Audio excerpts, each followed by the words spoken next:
Welcome to your SST period, dear students. Be ready for the work.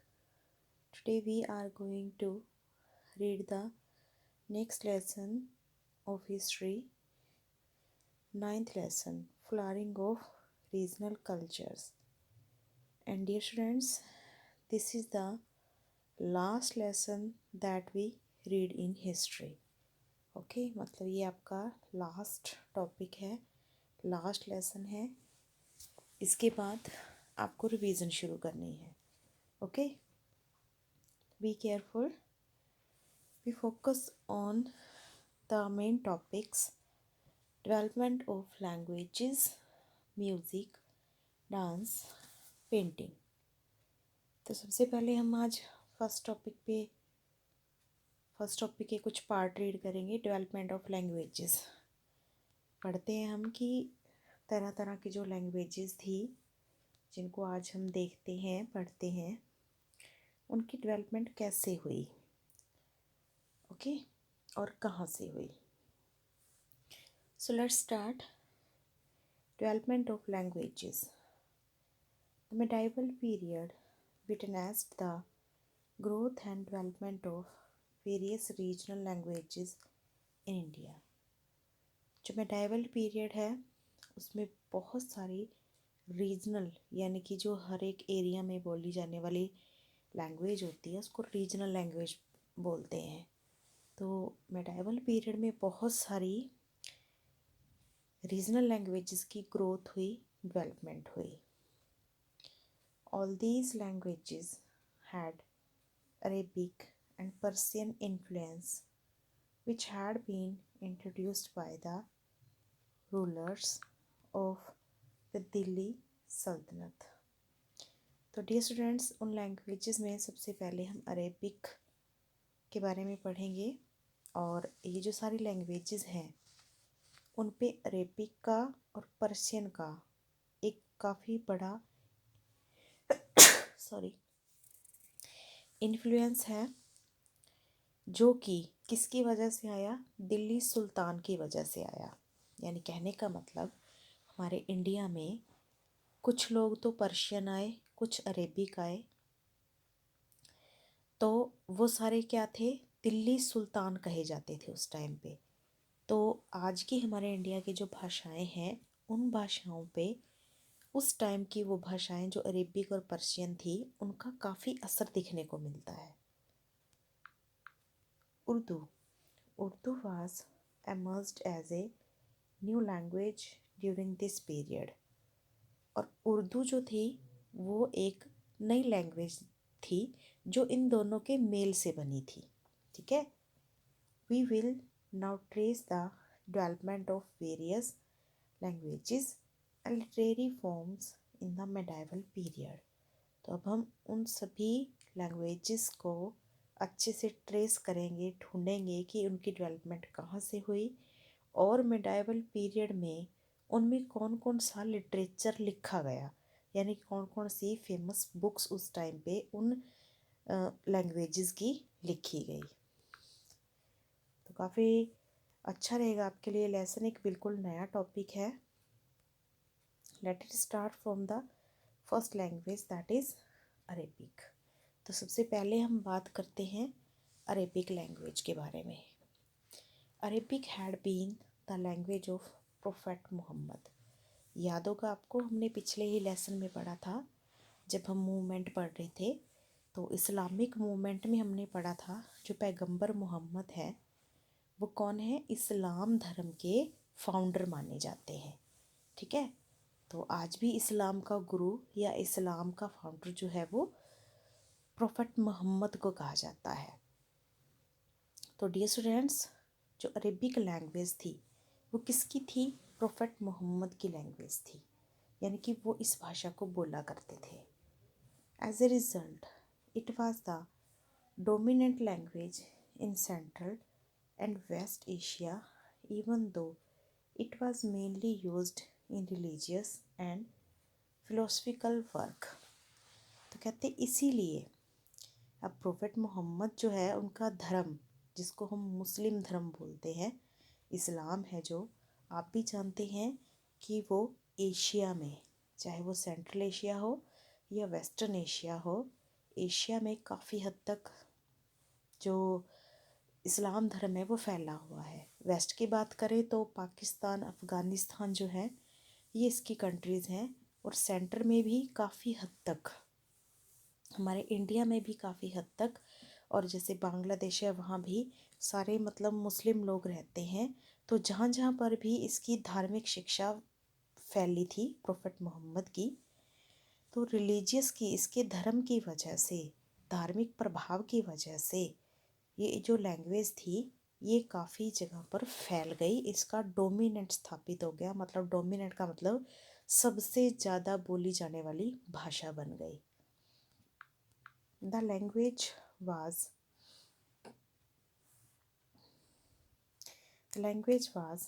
patronized in India by many regional kingdoms as well as by the Sultan।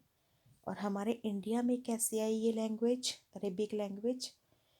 काफ़ी सारे जो regional kingdom यानी कि उस area में रहने वाले जो मुसलमान राजा थे उनकी वजह से, और जो बाहर से सुल्तान आए थे जिन्होंने हमारे इंडिया पे कब्जा कर लिया था, तो उन सब की वजह से हमारे इंडिया में ये लैंग्वेज पहुंची। Fatawa e Alamgiri was the most famous medieval Arabic work. अब ये फातवाए आलमगिरी क्या है? फतवाए आलमगिरी, सॉरी, फतवाए आलमगिरी। तो ये क्या है? ये एक लिटरेरी वर्क है, ठीक है, यानी कि इसके एक इस भाषा में लिखा गया लिटरेचर है, इस भाषा की किताब है, आप सिंपल भाषा में कहें तो कौन सी है? फतवाए आलमगिरी। तो ये इसका सबसे ज़्यादा फेमस मेडाइवल अरेबिक वर्क है। कौन से पीरियड का? मेडाइवल पीरियड का, ये ध्यान रखना। It was a treatise on law which was written during Aurangzeb's region. और ये किसके ऊपर लिखी गई थी किताब? इसका थीम क्या था, टॉपिक क्या था? ये औरंगजेब के टाइम में जो कानून फॉलो किया जाता था, जो ट्रीट किया जाता था कानून दूसरों के साथ, ये उसके ऊपर लिखी गई है कि औरंगजेब जो था वो कैसा कानून चलाता था। आगे हम बात करते हैं नेक्स्ट पर्शियन लैंग्वेज की। ओके, तो अभी अभी हमने अरेबिया के बारे में पढ़ा, लेकिन अरेबिया के साथ साथ पर्शियन लैंग्वेज भी फेमस हुई है। Let's see, it was from the 10th century that Persian became a prominent language in Central Asia। कहते लगभग 10th सेंचुरी की बात, आसपास के बात है, जब पर्शियन लैंग्वेज जो थी वो हमारे सेंट्रल एशिया की प्रोमिनेंट लैंग्वेज बन गई, यानी कि प्रसिद्ध भाषा बन गई, या उस टाइम पर 10th सेंचुरी में सबसे ज़्यादा बोली जाने वाली भाषा जो थी वो पर्शियन बन गई। उससे पहले क्या थी? अभी हम पढ़ चुके हैं, अरेबिक थी जो काफ़ी हिस्सों में फैली हुई थी, और 10th सेंचुरी में जो पर्शियन थी उसका काफ़ी दबाव बना, एक प्रोमिनेंट या प्रसिद्ध भाषा बन गई। Important Persian scholars who lived between the 10th and 14th century CE were Firdausi and सादी। तो कहते कि जो उस टाइम के इम्पोर्टेंट स्कॉलर होता है जो पढ़ा लिखा विद्वान हो, ठीक है, जिसको हम बोलते हैं विद्वान, ठीक है, जो यानी कि किसी चीज़ का, किसी विषय का, किसी भाषा का अच्छा ज्ञानी हो, उसको हम स्कॉलर कहते हैं। तो उस टाइम पर जो 10th से 12th सेंचुरी में दो इम्पोर्टेंट पर्शियन स्कॉलर हुए हैं, वो कौन कौन थे? फिरदौसी और सादी। Next, it was brought into India by the Turks who made it there administrative language. तो डियर स्टूडेंट्स, ये जो फिरदौसी और सादी थे, ये जो स्कॉलर बने थे इंडिया में, किसके टाइम में बने थे? तुर्क के टाइम में बने थे। मतलब इनको इंडिया में किसने बुलाया था? इनको तुर्क ने इनवाइट किया था। क्यों? क्योंकि इनकी हेल्प से, ठीक है, जो एडमिनिस्ट्रेटिव वर्क होता था तुर्क का, वो इनकी हेल्प से होता था। एडमिनिस्ट्रेटिव वर्क का मतलब क्या है? राज्य को कंट्रोल करने का काम, ठीक है। और उसके लिए जो राज्य आदेश दिए जाते थे, मतलब जैसे राजा लोग फरमान जारी किया करते थे, ठीक है, तो उसको आदेश बोला जाता था या फरमान कहा जाता था। तो जो आदेश दिए जाते थे वो इसी पर्शियन भाषा में दिए जाते थे। और उनको लिखता कौन था? क्योंकि वो लिखित में होते हैं राजा के आदेश हमेशा, तो उनको लिखता कौन था? ये दो जो पर्शियन थे। कौन? फिरदौसी और सादी। आगे हम बात करते हैं। Another important Persian scholar who wrote during this period was अमीर खुसरो। कहते इन दोनों के बाद जो अगला पर्शियन स्कॉलर हुआ है वो कौन हुआ है? वो हुआ है अमीर खुसरो, जिसने मतलब इसी 12 to 13 सेंचुरी के बीच में ही क्या लिखा? अपना लिटरेचर लिखा। He was a leading poet who was associated with the courts of Delhi सुल्तान। कहते हैं कि वो एक बहुत ही महान कवि था जिसने दिल्ली सुल्तान से जुड़ी हुई, उनके कोर्ट से यानी कि उनके राज्य से जुड़ी हुई काफ़ी बातों के बारे में पोएमें लिखी थी। राजा की प्रेज में बहुत सारी कविताएं लिखी थी। किसने? अमीर खुसरो ने। He introduced the Sabk i Hindi the style of India as a new literary style. तो कहते अब क्योंकि वो खुद जो था वो पर्शियन लैंग्वेज का स्कॉलर था, तो वो लोग हमारे इंडिया को उस वक्त क्या कहते थे? हिंदी देश कहते थे या हिंद देश कहते थे।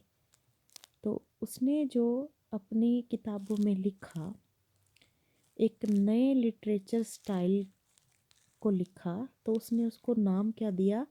सबक-ए-हिंदी, जिसका मतलब था द स्टाइल ऑफ इंडिया, कि इंडिया में जो लिखने का स्टाइल है वो ये है। His poetical compositions including classical romances are well known।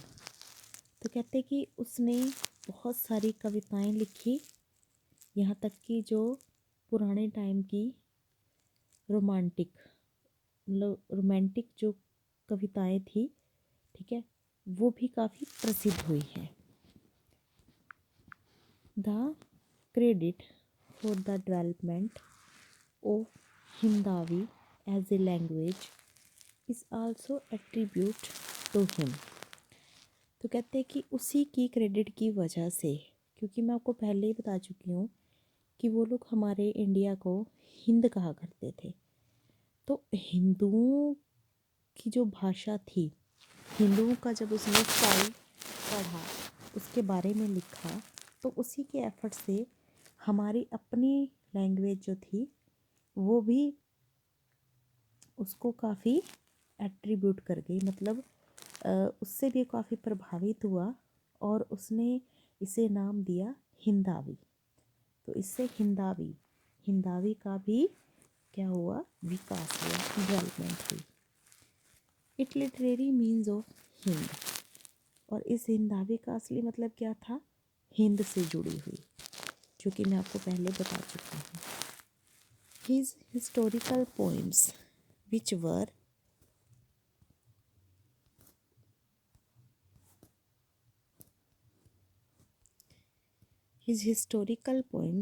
which were written in Hindustani and Arabic are important for their historical and literary content। तो जब उसने हिंद के बारे में सीखा, यानी कि हिंदी भाषा के बारे में सीखा, उसको हिंदावी नाम दिया, उसको प्रमोट किया, तो उसने हिंदुस्तानी में भी लिखना शुरू किया और अरेबिक में भी लिखना शुरू किया। ठीक है, तो उसने जो अपने पुरानी चीज़ें लिखी, जो लिटरेचर लिखा या जो हिस्ट्री लिखी, वो हिंदुस्तानी और अरेबिक दोनों भाषाओं में लिखी। Lastly, the influence of Indian literary tradition can be seen in his works. और अंतिम रूप से हम कह सकते हैं कि उसका जो था हमारे इंडियन लिटरेचर पर काफ़ी बड़ा असर हुआ।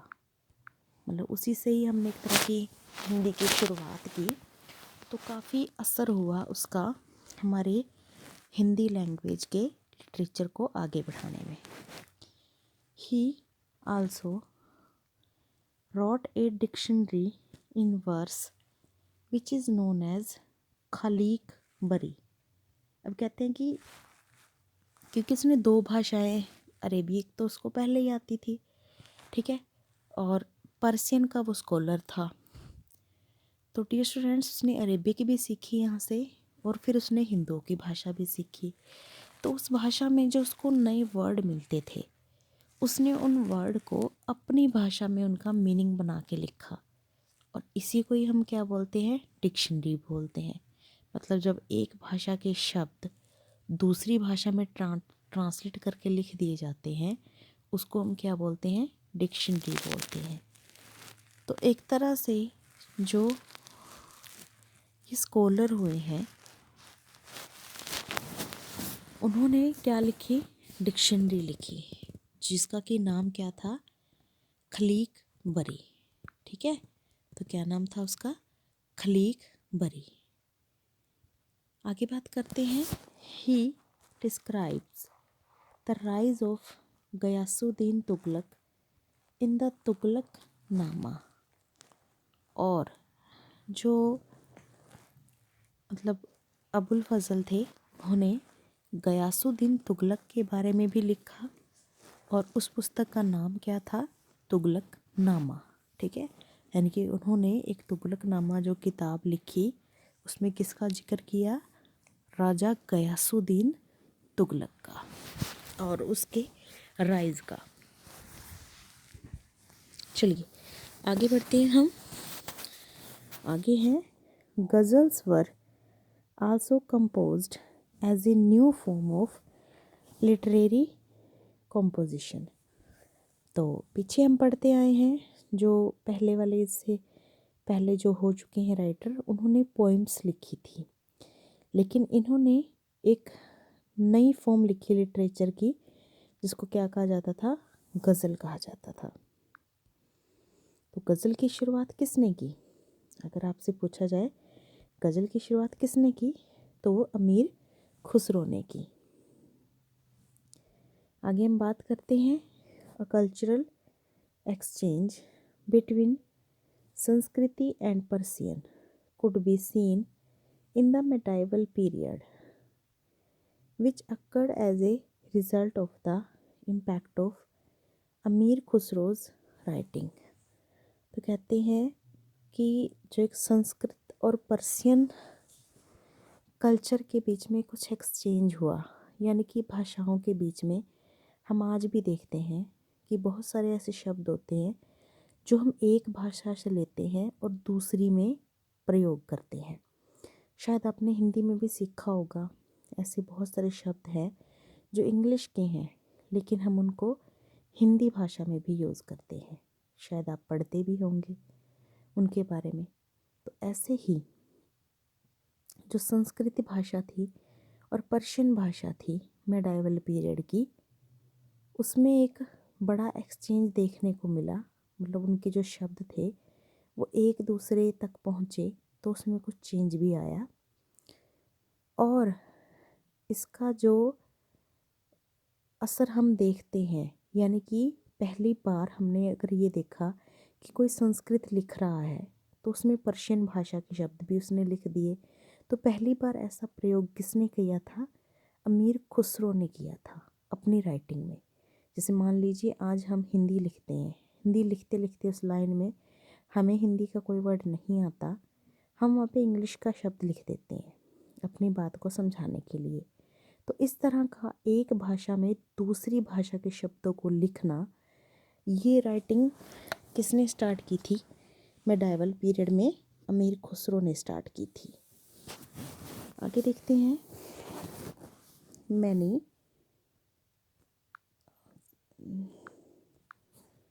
yes dear students, many Sanskrit works were translated into Persian। यहाँ तक कि काफ़ी ऐसी रचनाएं थी जो संस्कृत में लिखी गई, लेकिन बाद में उनको पढ़ने के लिए क्या कर दिया गया? पर्शियन लैंग्वेज में ट्रांसलेट कर दिया गया। तो भाषाओं का मिश्रित रूप या एक भाषा का दूसरे में ट्रांसलेट करना या उनके बीच में कुछ वर्ड को मिक्स करना, तो ये सारी बातें किसकी वजह से हुई थी? अमीर खुसरो की वजह से हुई थी। Even the Ramayana and Mahabharata were translated into Persian. यहाँ तक कि जो हमारी संस्कृत भाषा के दो महान किताबें लिखी गई थी, काव्य लिखे गए थे, रामायण और महाभारता, जो संस्कृत में लिखे गए थे, तो इन्होंने उनको भी किस में चेंज कर दिया? पर्शियन में चेंज कर दिया। सॉरी, ये हम नहीं कह सकते कि वो अमीर खुसरो ने चेंज किया। दरअसल यहाँ पे हम लैंग्वेज की बात कर रहे हैं, तो यहाँ पे सिर्फ लैंग्वेज का जिक्र बताया गया है कि रामायण और महाभारत जो थे वो भी पर्शियन भाषा में चेंज करके और फिर पढ़े गए थे। लेकिन ये ज़रूरी नहीं है कि वो अमीर खुसरो ने चेंज किए थे, ठीक है, क्योंकि यहाँ इस बात का जिक्र नहीं किया गया है। Next is Ziya Nakhshabi work titled Tuti Nama tales of a parrot was also based on a Sanskrit work. तो कहते पर्शियन के साथ साथ संस्कृत लैंग्वेज भी जो थी लोगों में बोली जाती थी, तो उस टाइम के संस्कृत वर्क के बारे में बताया गया है।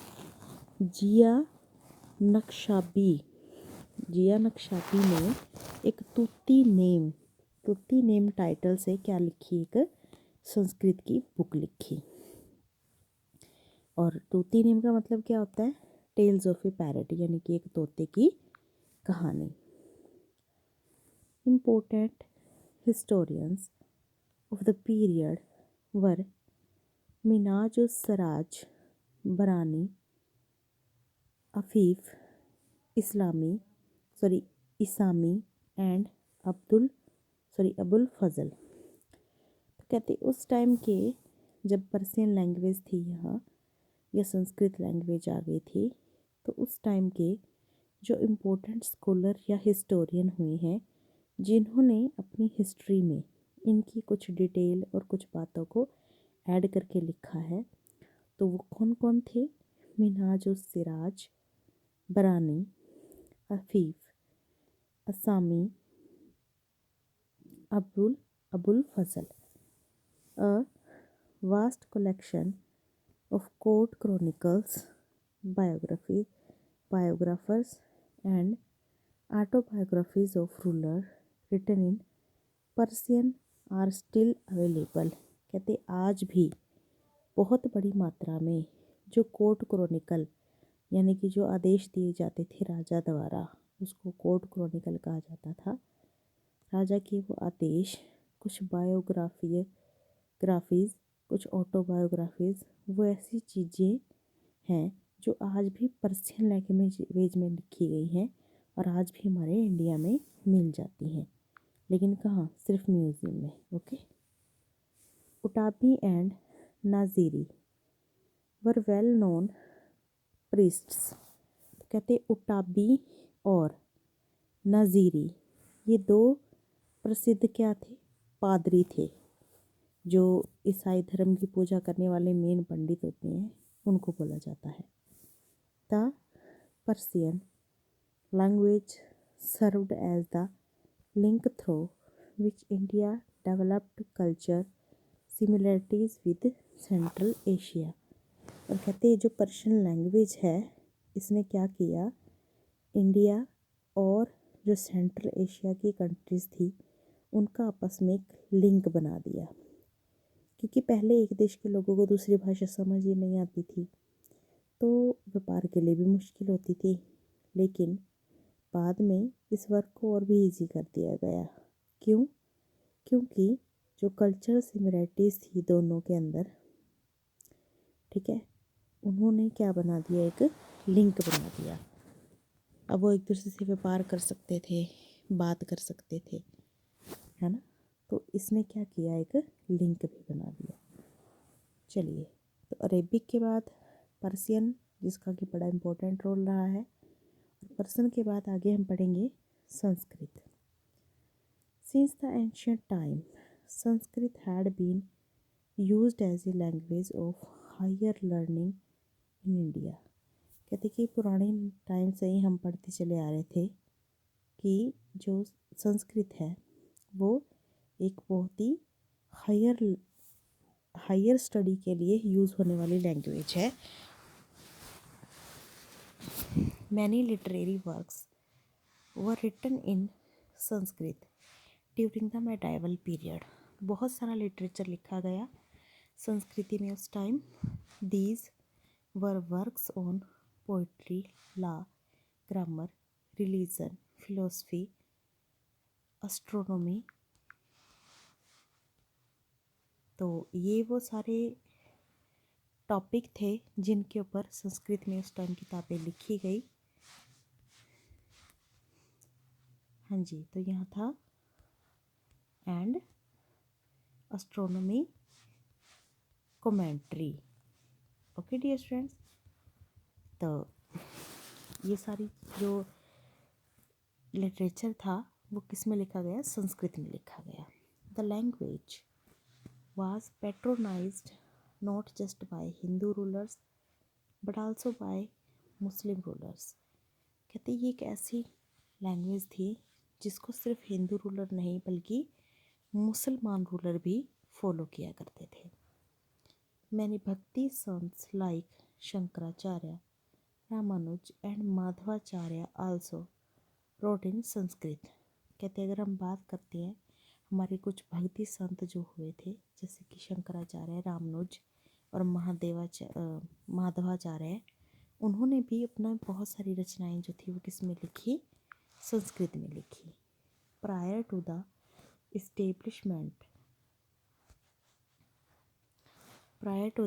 Establishment of the Delhi sultan it had served as a official court language of many north Indian kingdoms.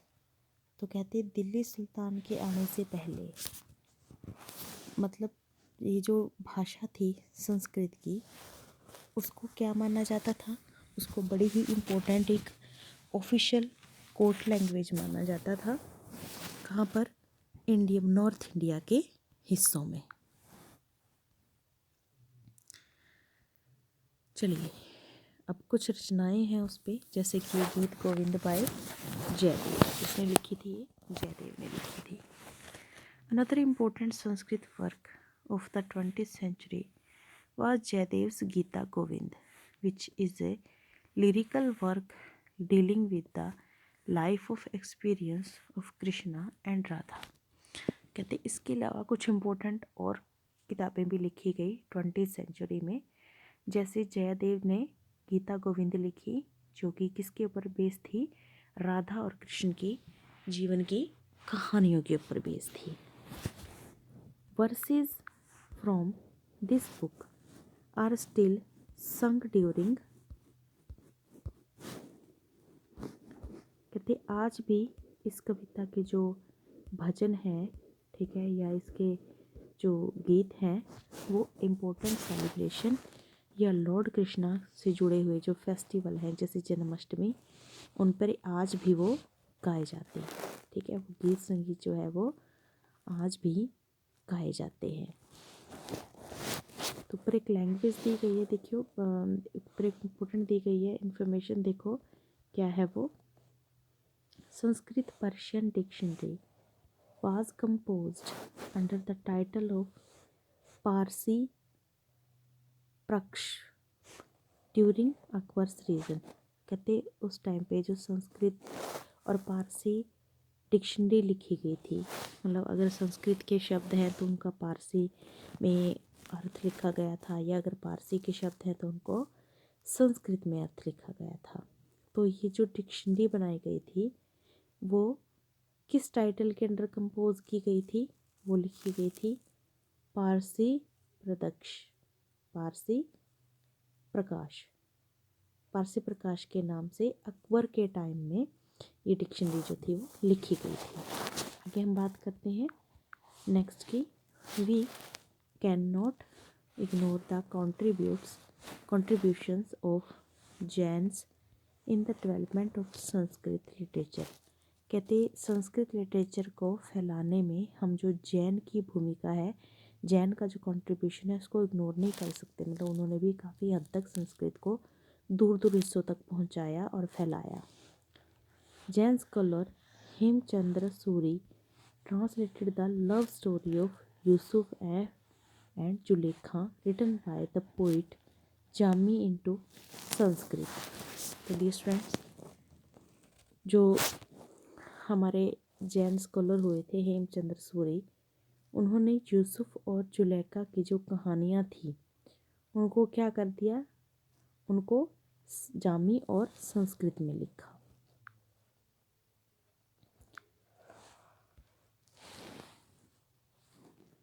Jami लेखक द्वारा लिखी गई थी। किसकी कहानी? यूसुफ और जुलेखा की कहानी, ठीक है। और हेमचंद्र सूरी नाम था उस किताब का जो लिखी गई थी, और बाद में वो जामी ने किस में कन्वर्ट कर दी? संस्कृत में कन्वर्ट कर दी। Okay, next language is Hindi. तो हिंदी के बारे में और पढ़ेंगे हम। उसके बाद जो नेक्स्ट लैंग्वेज हमारी रह जाएंगी वो हम नेक्स्ट टाइम नेक्स्ट पीरियड में करेंगे। Is that clear? Let's see. Hindi developed between 7th and 10th century CE from various dialects such as Brij Bhasha, Avadhi, Mithali, Bhojpuri and खाड़ी बोली। तो कहते जो हिंदी भाषा है वो 7th से लेकर 10th सेंचुरी के बीच में डेवलप हुई है, लेकिन बहुत सारी भाषाओं से। कौन कौन सी? जैसे कि ब्रिज भाषा, अवधी, मैथिली, भोजपुरी या खड़ी बोली, इन भाषाओं के मेल से बनी है हमारी हिंदी भाषा। It was popularized by bards who wrote poems praising the valor and courage of the Rajput kings। तो कहते हैं कि उस टाइम पर जो इसकी पॉपुलैरिटी थी वो बहुत ज़्यादा हुई, क्योंकि उस टाइम राजपूत राजाओं की प्रेज में और उनकी बहादुरी के किस्से लिखने के लिए इस लैंग्वेज का इस्तेमाल किया जाता था। An example is the Prithviraj Raso which was written by Chand Bardai in Rajasthan dialect of Hindi. तो डियर स्टूडेंट्स, जैसे कि इसका एक एग्जाम्पल था पृथ्वीराज रासो। पृथ्वीराज रासो जो है वो चंद बरदाई द्वारा लिखी गई थी एक किताब राजस्थान में और हिंदी भाषा में। Hindavi poetry developed as a mixture of Khari Boli and हिंदुस्तानी। तो हिंदावी पोइट्री यानी कि हिंदी की जो कविताएं हैं वो किसके मिक्सचर से हैं? खड़ी बोली और हिंदुस्तानी तो को मिला के लिखी जाती हैं। जो उनकी भाषा है वो खड़ी बोली और हिंदुस्तानी का मिक्सचर है वो। अमीर Khusro is usually attributed the credit for this development. और हम पहले ही पढ़ चुके हैं कि इसका क्रेडिट किसको जाता है? अमीर खुसरो को जाता है। Mughal rulers like Akbar also patronised Hindi poets. इसके बाद अमीर खुसरो के बाद अमीर खुसरो जो थे वो किसके दरबार में हुए थे? अकबर, उसके मुग़ल रूलर अकबर के दरबार में हुए थे। तो अकबर ने काफ़ी प्रशंसा की थी इन हिंदी पोइट्स की। Many couplets in Hindi describing Persian concepts of life and relationship were written by Abdul Rahim Khan ने खाना। तो कहते बहुत सारे अगर हम कहें कपल्स मतलब होता है दोहे, ठीक है, जो कि हिंदी में डिस्क्राइब किए गए थे। किसके बारे में? जो पर्सियन कंसेप्ट था लाइफ का और रिलेशनशिप थे, यानी कि जो पारसी थे, ठीक है, जो पारसी थे उनकी लाइफ और उनके रिलेशनशिप के ऊपर अब्दुल रहीम खान खाना ने बहुत सारे दोहे लिखे। किस में लिखे? हिंदी भाषा में लिखे। क्लियर कि अब्दुल रहीम खान खाना ने पर्सियों की लाइफ और रिलेशनशिप के ऊपर बहुत सारे दोहे लिखे। किस भाषा में? हिंदी भाषा में। Padmaavat was a poem written by Malik Muhammad Jaisi which depicted the legend of Alauddin Khilji and Rani Padmini of Chittor. तो कहते पद्मावत क्या है? एक पोएम है जो कि मलिक मोहम्मद जायसी ने लिखी थी और जिसमें अलाउद्दीन खिलजी और रानी पद्मनी जो चित्तौड़ की थी उनकी कहानियों का जिक्र मिलता है। Other famous works in Hindi include Ramcharitmanas by Tulsidas and Sursagar by Surdas. कहते इसके अलावा जो हिंदी का फेमस वर्क रहा है वो क्या है? रामचरितमानस लिखी गई है तुलसीदास के द्वारा और सूरसागर लिखी गई है सूरदास के द्वारा। Several poems on Lord Krishna were also written by रास खान अ डिवोटी। तो कहते बहुत सारी कविताएं लिखी गई हैं कृष्णा पर रस खान द्वारा, जो कि क्या थे? कृष्ण के एक भगत थे। Several Hindi works were written by saints like Kabir and Namdev. इसके अलावा बहुत सारी हिंदी में और भी कविताएं या दोहे वगैरह लिखे गए। कुछ और लिटरेचर वर्क भी था, लिटरेचर लिखा गया जो कि कबीर और नामदेव के द्वारा लिखा गया था। तो ये था हिंदी भाषा के बारे में। Next time we will read about the next languages.